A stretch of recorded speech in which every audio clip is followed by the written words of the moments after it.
temps, je fais ce qu'on appelle un évangile suivi. Donc, je le suis depuis quelque temps, en tout cas.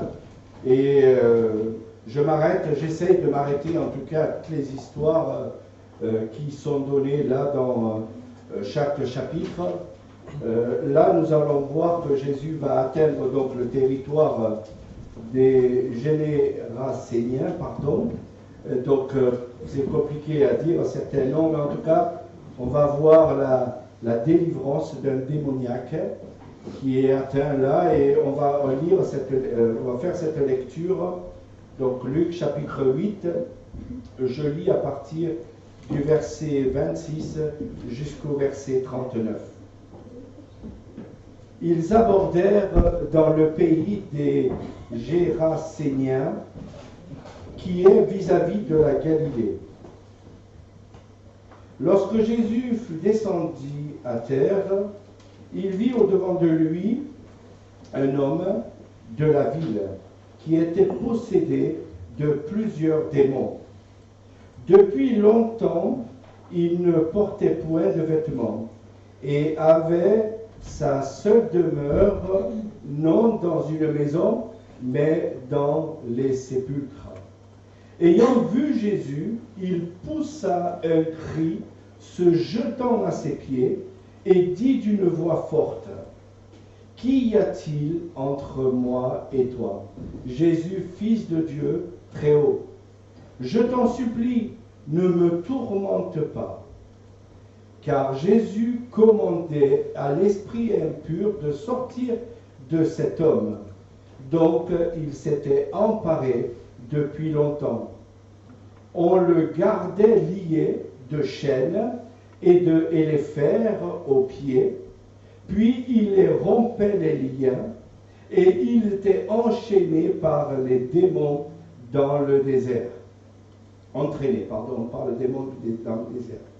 Jésus lui demanda, « Quel est ton nom? » « Légion, lui répondit-il, car plusieurs démons étaient entrés en lui. Et il priait instamment Jésus de ne pas leur ordonner d'aller dans l'abîme. Il y avait là, dans la montagne, un grand troupeau de pourceaux qui paissaient.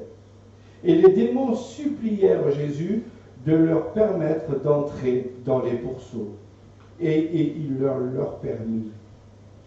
Les démons sortirent de cet homme, entrèrent dans les pourceaux, et le troupeau se précipita des pentes escarpées dans le lac et se noya.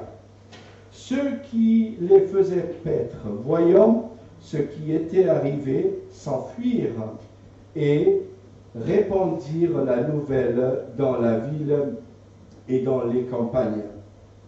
Les gens allèrent voir ce qui était arrivé.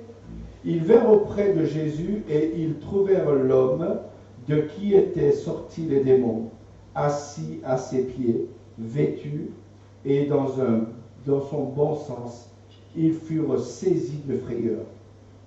Ceux qui avaient vu ce qui s'était passé leur racontèrent comment le démoniaque avait été guéri. Tous les habitants du pays des Génésaréniens prirent Jésus de s'éloigner d'eux. Prièrent, Jésus de s'éloigner d'eux, excusez-moi, car il était saisi d'une grande crainte. Jésus monta dans la barque et s'en retourna. L'homme de qui étaient sortis les démons lui demandèrent la permission de rester avec lui. Mais Jésus le renvoya en disant, « Retourne dans ta maison et raconte tout ce que Dieu t'a fait. » Il s'en alla et publia dans toute la ville tout ce que Jésus avait fait pour lui. Incroyable, n'est-ce pas, cette histoire? On peut dire que c'est vraiment incroyable. Quand Dieu guérit, quand Dieu libère, il libère vraiment une personne totalement. Beaucoup de sociologues aujourd'hui nous disent, et pas uniquement que des chrétiens, nous disent que le monde ne croit plus en rien. En fin de compte, quand on réfléchit un petit peu, le monde croit en quelque chose. Hein. Quand on analyse un petit peu, il croit, mais il croit en n'importe quoi. Laissez-moi vous donner quelques fascinations de l'être humain aujourd'hui. L'être humain croit à la science-fiction. De plus en plus, dans notre société, on croit à la science-fiction. On croit à des légendes. On croit à des mythologies païennes. Des personnes de science-fiction sont de plus en plus dans l'esprit des êtres humains. Qui n'a pas entendu le nom de Superman? Ah, si on pouvait avoir un Superman à côté de lui, une Supergirl à côté de nous. C'est la mythologie, les pensées de dire, allez, pourquoi pas avoir un Batman à côté de nous. Beaucoup de nos contemporains sont obsédés par l'occultisme.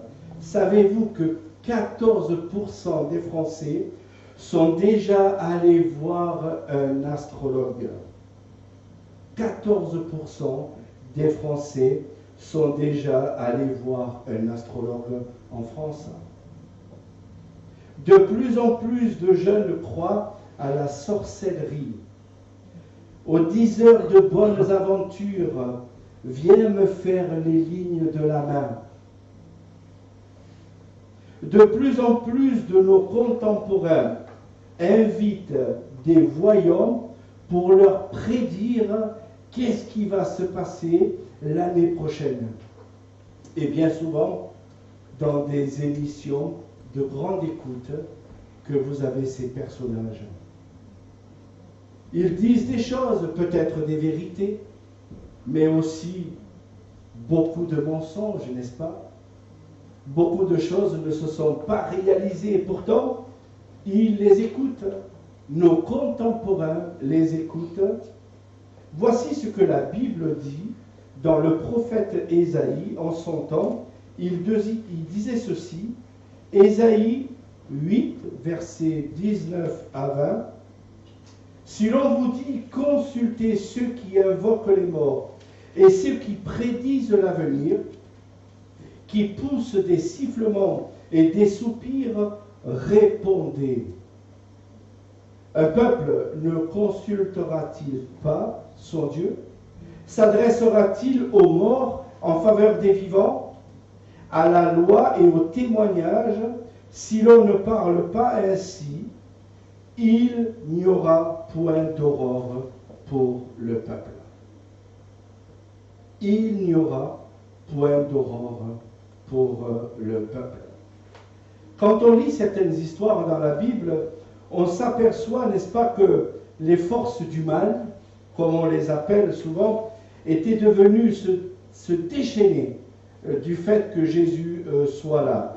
J'ai déjà parlé d'une guérison d'un démoniaque un petit peu précédemment, mais on voit là qu'au fur et à mesure que vous lisez l'évangile de Luc, que d'autres personnes, et on va continuer aussi parce qu'il y a d'autres histoires comme ça qui vont venir s'enclencher les unes après les autres dans les évangiles, et nous voyons que ces forces du mal vont devenir de plus en plus féroces. Et quand on voit ce qu'elles sont prêtes à faire dans le cœur de certaines personnes, je me dis, il n'y avait que Dieu qui pouvait les libérer de ces forces du mal. Alors l'occasion m'est donnée de parler des démons.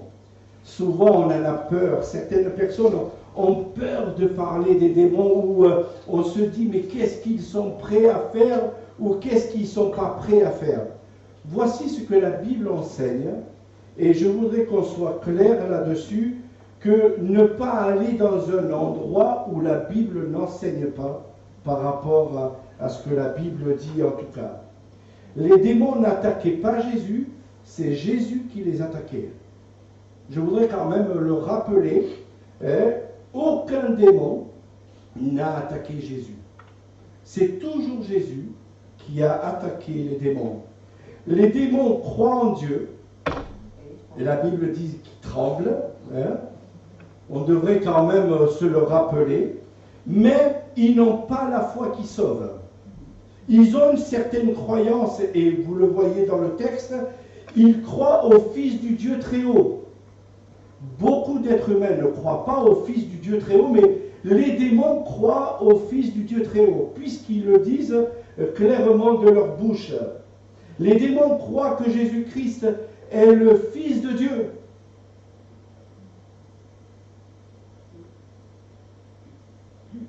Ils croient à un jugement à venir. Incroyable, n'est-ce pas? Qu'un démon dise clairement, ne nous envoie pas dans l'abîme. Ne nous envoie pas dans l'abîme. L'abîme dans la Bible, c'est l'enfer. Ne nous envoie pas dans l'enfer. Parce que nous serons, si tu nous envoies là-bas, nous serons condamnés pour l'éternité. Les démons croient également à la prière. Ils supplient Jésus de les envoyer dans les pourceaux et non pas de les envoyer dans l'abîme. Ils sont en train de supplier Jésus de les envoyer dans le pourceau. Qu'est-ce que Jésus va faire? Il va répondre à leurs prières. Puisque la Bible nous dit que Jésus va les envoyer dans les pourceaux et les pourceaux vont être détruits après par la suite.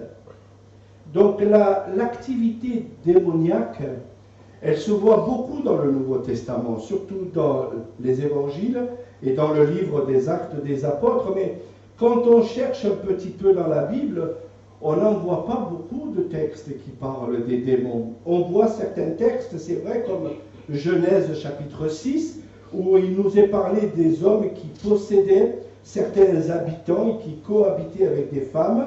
On le revoit un petit peu dans l'épître de Pierre et dans Jude aussi, où il fait référence à ce genre de choses, mais la Bible, hormis ces quelques textes de Deutéronome chapitre 32, verset 17, et le psaume 106, verset 37, on ne voit pas d'autre chose d'activité là par rapport aux démons. Hormis les évangiles et le livre des Actes des Apôtres, on ne le voit pas, en tout cas actif. La seule chose où nous voyons où il y a une réaction, et là on en parle dans le livre de l'Apocalypse, où il va y avoir une activité démoniaque universelle, où plusieurs vont se lever. Dans le livre de l'Apocalypse, on voit ça, mais la Bible dit toujours, et le livre dit toujours, que Jésus est plus que vainqueur et il va vaincre Satan dans cette affaire-là. Les démons ne sont pas vainqueurs, et ils ne l'ont jamais été, et ils ne le seront jamais. La Bible dit clairement, même quand Jésus a été traité de blasphémateur, voici ce que Jésus a répondu à ces personnes qui le condamnaient. Luc 11, versets 20 à 22. « Si c'est par le doigt de Dieu que je chasse les démons, le royaume de Dieu est donc venu vers vous. Lorsqu'un homme fort et bien armé garde sa maison, ce qu'il possède est en sûreté. Mais si un plus fort que lui survienne et le dompte, il lui enlève toutes les armes dans lesquelles il se confiait et il distribue ses dépouilles. » Luc chapitre 11, versets 20 à 22, on le verra un petit peu plus tard. Donc, c'est vrai que les démons sont venus bousculer les êtres humains, sont venus les asservir, mais Dieu a toujours eu, Dieu incarné au travers de Jésus-Christ, ont toujours eu la victoire. Alors, quelques points et quelques leçons par rapport à cette histoire. Tout d'abord, la première force qui se révèle dans ce texte, c'est le pouvoir destructeur des démons. Je pense qu'il faut reconnaître et il faut le voir tel que c'est que ces démons avaient un certain pouvoir. Et quand on voit le désastre qu'il faisait dans cet homme, C'était vraiment, à mon avis, je suis persuadé que vous changeriez de trottoir quand vous rencontrez ce genre de personnage. Je me souviens, quand j'étais plus jeune, dans le village où j'habitais, aux Arcs-sur-Argence, il y avait ce qu'on appelait une personne dépressive. Et on le connaissait. Les jeunes du village le connaissaient. On allait même le titiller. Vous savez, en tant que jeune, on aime bien titiller les personnes qui ne sont pas comme nous. Hein. Quand on sait qu'ils ne sont pas comme nous, on les entend, on les voisins disaient, et nous on allait, on le faisait crier encore davantage. Là, en tout cas, les personnes changeaient de trottoir. Je dirais même changer d'endroit. Ils essayaient même de l'enchaîner. Il errait nu dans le désert.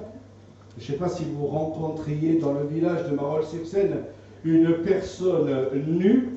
La première des choses, moi je lui passe mon t-shirt. Je l'habille. En tout cas, c'est interdit. Mais à l'époque, en tout cas, ce monsieur errait nu dans le désert. Il fuyait la société. Il vivait non pas dans une maison, mais dans des sépulcres. C'était les endroits où il vivait. La Bible nous dit là, en tout cas, dans ce passage, nous dit qu'il contrôlait sa pensée, ses paroles et ses actes. Je me dis, il était vraiment, les démons le contrôlaient réellement et il était sous l'emprise des démons. Le texte nous dit qu'il le rendait violent. Ça peut nous surprendre, n'est-ce pas, de voir des personnes comme ça parfois. Mais les démons ont un certain pouvoir et Dieu leur donne un certain pouvoir, des fois. Pas tous, on peut dire Satan, oui, il est dompté par Dieu, oui. Là, dans la situation, Dieu lui avait donné à ces personnes-là un certain pouvoir de destruction. Deuxième force qui est révélée dans ce texte, c'est le pouvoir de délivrance de Jésus. Amen. Moi, je crois réellement à la délivrance de Jésus. Je crois que Dieu peut faire des choses extraordinaires. Pour moi, le salut a toujours été quelque chose d'extraordinaire. Au regard de ce que je regarde dans ma vie, je me dis, moi, rien que le fait que Dieu m'ait sorti de ces ténèbres, de ce monde des ténèbres, je me dis, il n'y a que Dieu qui peut nous sortir de ce monde des ténèbres. Et au travers du fait qu'il a donné sa vie pour vous, eh bien, cela doit nous faire comprendre qu'il n'y a que lui qui peut vous sortir de ce monde des ténèbres. Aucun autre personnage n'a été proposé dans ce monde pour vous sortir des ténèbres. En tout cas, ce personnage avait besoin d'une délivrance. Et cette délivrance, il n'y a que Jésus qui lui a donné. Jésus, ils sont venus voir Jésus. Ils lui ont demandé, écoute, envoie-nous dans les pourceaux. Et puis Jésus a accordé cela a complètement délivré le personnage de ces démons. Troisième révélation, c'est le pouvoir de damnation du péché. Il va changer le cœur de cet homme, mais littéralement changer le cœur de cet homme. Il va devenir une nouvelle personne, nu au départ, habillé par la suite. Moi, je ne sais pas où c'est qu'il a trouvé les habits, mais en tout cas, il a été habillé par la suite. Il était au pied de Jésus, complètement libéré, changé. Quand les gens du village sont venus voir Jésus, presque ils ont dit à Jésus, rends-nous le fou. Hein. On avait un fou ici, nous on veut ce fou qui revienne à la vie, n'est-ce pas? Ils ont eu peur, ils ont été effrayés au point où ils ont chassé Jésus. Je me dis, c'est triste de voir que Jésus venait de libérer une personne dangereuse, une personne qui était devenue dangereuse pour la population, La seule chose qu'ils disent à Jésus est « Va-t'en de notre territoire.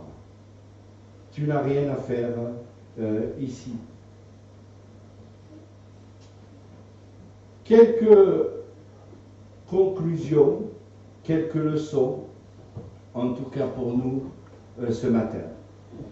Jonathan, est-ce que tu veux bien mettre le PowerPoint? Parce que j'ai commencé avec un PowerPoint, je veux terminer avec un PowerPoint. Quelques leçons par rapport à cette histoire. Tout d'abord, la première vérité importante dans ce texte. Elle révèle l'autorité absolue de Jésus-Christ sur le royaume des démons. Et je pense et je suis convaincu que nous, en tant qu'Église, quand on connaît une personne qui est sous l'emprise démoniaque ou pas démoniaque, des ténèbres ou pas des ténèbres, on devrait se mettre à genoux pour demander à Dieu de le libérer complètement. Et je pense que cet homme avait besoin d'être libéré absolument de Jésus-Christ. Ça, c'est la première vérité. Est-ce que vous vous mettez à genoux pour les personnes qui vous entourent, qui sont dans les ténèbres? Moi, je pense que vous devez prendre conscience, en tout cas, si vous ne l'avez pas fait en 2024, faites-le en 2025. Dieu veut libérer ceux qui sont dans les ténèbres. Dieu veut libérer vos amis, vos parents, vos enfants peut-être, qui sont dans les ténèbres. Dieu veut les voir à la lumière. Dieu veut les libérer. Deuxième vérité importante dans ce texte, c'est qu'elle illustre aussi la vérité selon laquelle la bonne nouvelle de l'Évangile est adressée autant pour les païens que pour les juifs. Le territoire ici est un territoire païen. Ici, c'est un territoire juif. Ici, c'était considéré comme la Décapole, donc la Samarie, donc un territoire qui était païen. Le Seigneur est allé se déplacer dans un endroit où les Juifs détestaient certaines personnes. Donc Jésus s'est déplacé dans un endroit où les Juifs ne voulaient même pas y aller. Troisième vérité, ce passage démontre aussi que Dieu tend la main dans sa grâce à tous ceux qui le rejettent. Les démons ont entendu parler du Fils de Dieu, du Dieu très haut. Ils auraient pu dire, d'accord, je me soumets. Non, non. Mais les démons ont entendu parler de Jésus. Ils le connaissaient. Ils ont fait un choix. Et ce choix, c'était d'aller dans les pourceaux. Troisième vérité, ça sera la dernière, cette histoire démoniaque, que devient le personnage? Un missionnaire. Retourne dans ta famille et va annoncer l'évangile aux personnes qui sont dans ton entourage. Est-ce que vous pensez qu'il a fait son job? Est-ce que vous pensez qu'il a fait son job?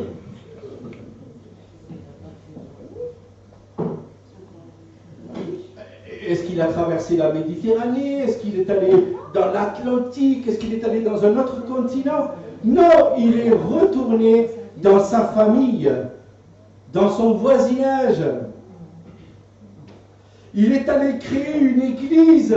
Là où c'est que Dieu l'a envoyé, donc dans son village, il a créé une église. Vous voulez la preuve? Je vais vous la donner. J'ai commencé avec un mot, je vais finir par un. Alors, nous sommes ici. Jésus est parti d'ici. D'accord? Quand Jésus lui a dit à un moment donné, allez, je viens avec toi, tu m'as libéré, je veux monter avec toi dans le bateau. Non, non, non.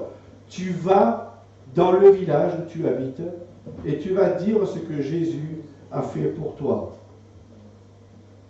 J'espère qu'il va fonctionner, sinon il va falloir que tu le fasses bouger. Voilà, on va y arriver. La carte de la Galilée. Il était là, il est allé là, d'accord? Voici un endroit aujourd'hui qui a été retrouvé dans les années 70. Quand ils ont voulu refaire Israël, quand ils ont voulu refaire cette route ici dans les années 70, parce que la Galilée, c'est-à-dire la mer de Galilée, vous savez, avec l'érosion, devient, les sécheresses répétées, deviennent de plus en plus petits. Le lac devient de plus en plus petit. Et aujourd'hui, tout le bord de la Galilée aujourd'hui, ce sont beaucoup d'agriculture qui se fait, en tout cas dans ce bord-là. Quand dans les années 70, ils ont voulu refaire donc cette route ancienne, d'accord? Vous savez, en Israël, quand on fait une route, on y va doucement, mais alors très doucement. Que ce soit une fouille pour un bâtiment ou que ce soit une fouille pour une route, les gens vont doucement. Et quand ils ont voulu faire cette route, ils ont trouvé ce site. Ce site, c'est une ancienne église, un ancien monastère qui a été trouvé donc au VIe siècle, donc après Jésus-Christ.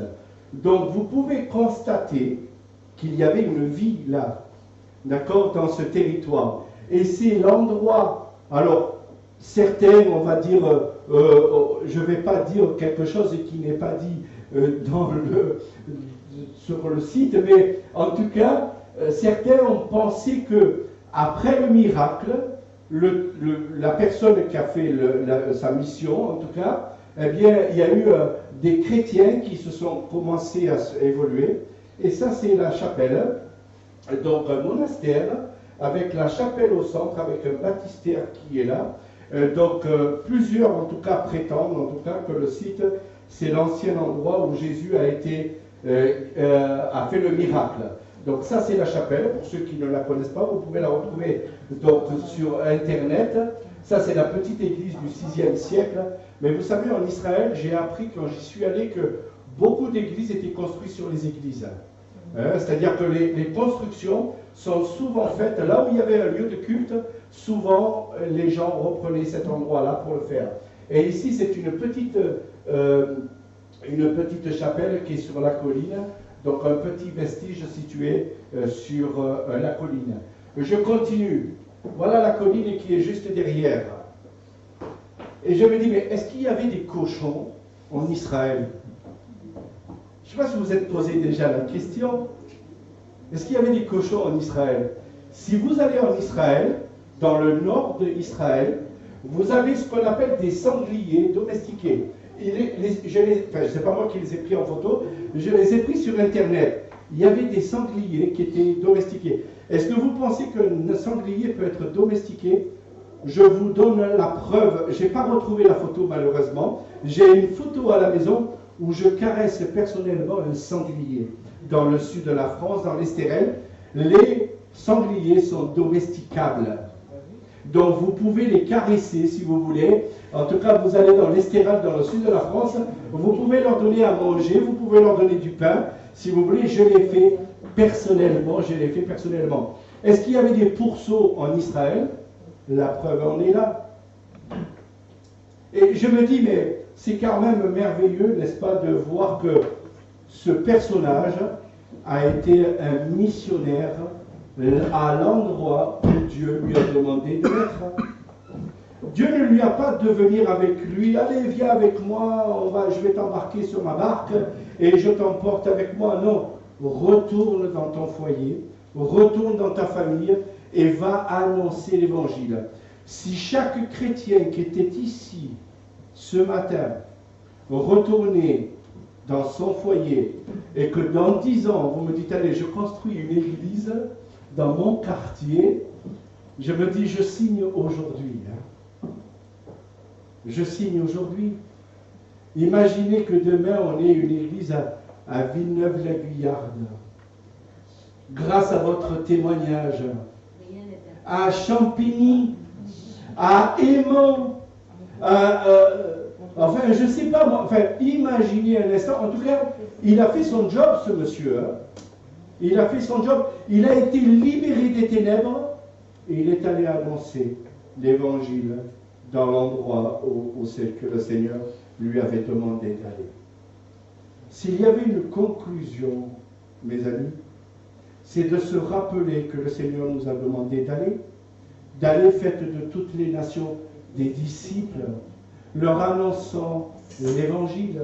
C'est de notre responsabilité. Là où c'est que le Seigneur vous a placé, c'est votre responsabilité. J'allais vous dire de faire une église. Mais pourquoi pas? Si le Seigneur vous ouvre les portes pour ça, moi je viens vous aider à faire les fondations. Moi je viens vous aider à faire les fondations. Mes amis, nous avons une responsabilité. Le Seigneur nous a donné une responsabilité en 2024. Vous avez une responsabilité en 2025 d'aller là où c'est que le Seigneur vous a placé. Vous êtes responsable d'aller et d'annoncer l'évangile aux personnes qui vous entourent. Oui, le Seigneur a transformé une personne dans un but, non pas de faire une église, dans un but de témoigner de sa foi. Et nous avons une responsabilité en tant qu'enfants de Dieu de témoigner de notre foi là où c'est que le Seigneur nous a placés.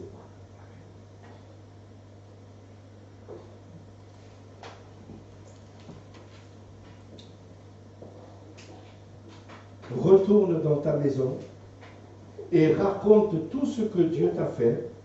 Il s'en alla et publia par toute la ville tout ce que Jésus avait fait pour lui. J'ai entendu plusieurs témoignages ce matin. Que le Seigneur vous encourage à retourner dans votre maison pour annoncer tout ce que Jésus a fait dans votre vie. Amen. Amen.